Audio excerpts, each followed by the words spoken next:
रव्यामध्ये मित्रांनो पाणी घालून आज आपण चक्क रव्याचे लाडू तयार करणार आहोत। अगदी कधी पाहिली नसेल ना कधी केली नसेल इतकी परफेक्ट रेसिपी तयार होते ना, तुम्ही बार बार बनवाल। हे बघा कसले सुबक लाडू तयार होतात, अगदी तुमचेही लाडू असेच बनतील। चला मग रेसिपी बनवायला सुरुवात करूया।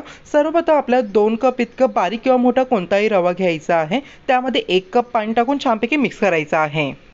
हे बघा मंडळी, 2 मिनिटांनंतर पाहू शकता रव्याला छानपैकी चिकटसरपणा आलेला आहे। आता या रव्यामधून डायरेक्टली आपल्याला टिक्क्या बनवायच्या आहेत आणि तेलामध्ये किंवा तुपामध्ये टिक्क्या आपल्याला आता फ्राय करायच्या आहेत।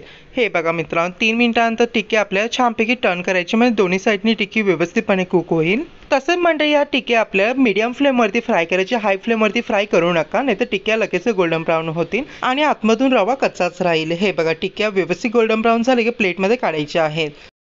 सो मंडळी, रव्याची टिक्क्या फ्राय करून मी थंड करून घेतलेली आहे। हे बघा, टिक्की मी तुम्हाला ब्रेक करून दाखवलेली, एकदम व्यवस्थितपणे आतमधून शिजलेली आहे। याची बारीक बारीक तुकड्यामध्ये या पद्धतीने आपल्याला तुकडे करून घ्यायचे आहेत आणि मिक्सर जारमध्ये ॲड करून द्यायचं आहे आणि बारीक वाटून घ्यायचा आहे। आता वाटलेला रवा आपल्याला छानपैकी एक प्लेटमध्ये काढून घ्यायचा आहे। जितका जमेल तितका रवा बारीक वाटायचा आहे। सो मंडळी, आता सेकंड इन्ग्रेडियंटमध्ये आपल्याला 1 कप इतकी पावडर साखर ॲड करायची आणि मिक्स करायचं आहे।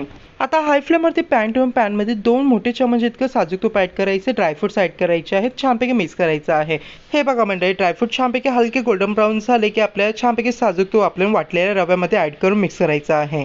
सो मंडळी पाहू शकता, हे बघा लाडवाचं मिश्रण किती मस्त तयार झालेले, अगदी इझिली लाडू बनत आहे। तसे मंडळी मी इथे लाडवाला गार्निशिंग करण्यासाठी बदाम आणि पिस्ताच्या स्लाइसने गार्निशिंग करत आहे। तुम्हाला हवं असेल ते ड्रायफ्रुट्स तुम्ही वापरू शकता। सो हे बघा, सुबक लाडू तयार झालेला आहे। याच पद्धतीने आणखीन एक लाडू तयार करून दाखवत आहे। सो मंडळी, जेवढ्या आकाराचा लाडू बनवायचा तेवढ्या आकाराचं मिश्रण घेऊन छानपैकी लाडू आपल्याला वळवायचा आहे आणि त्यावरती गार्निशिंगसाठी ड्रायफ्रुट्स लावायचे आहे। लाडू मित्रांनो मी इथे मोठ्या साईजचे तयार करत आहे। तुम्हाला हवं असेल तुम्ही एकदम मस्त असं सुबक छोटे छोटे लाडू देखील तयार करू शकता। सेकंड लाडू देखील तयार झालेले आहे। याच पद्धतीने सर्व लाडू तयार करून घ्यायचे आहेत। सो मंडळी, लाडू तर रेडी झालेले आहेत। कशी वाटली तुम्हाला ही रेसिपी मला कमेंट करून सांगायला विसरू नका।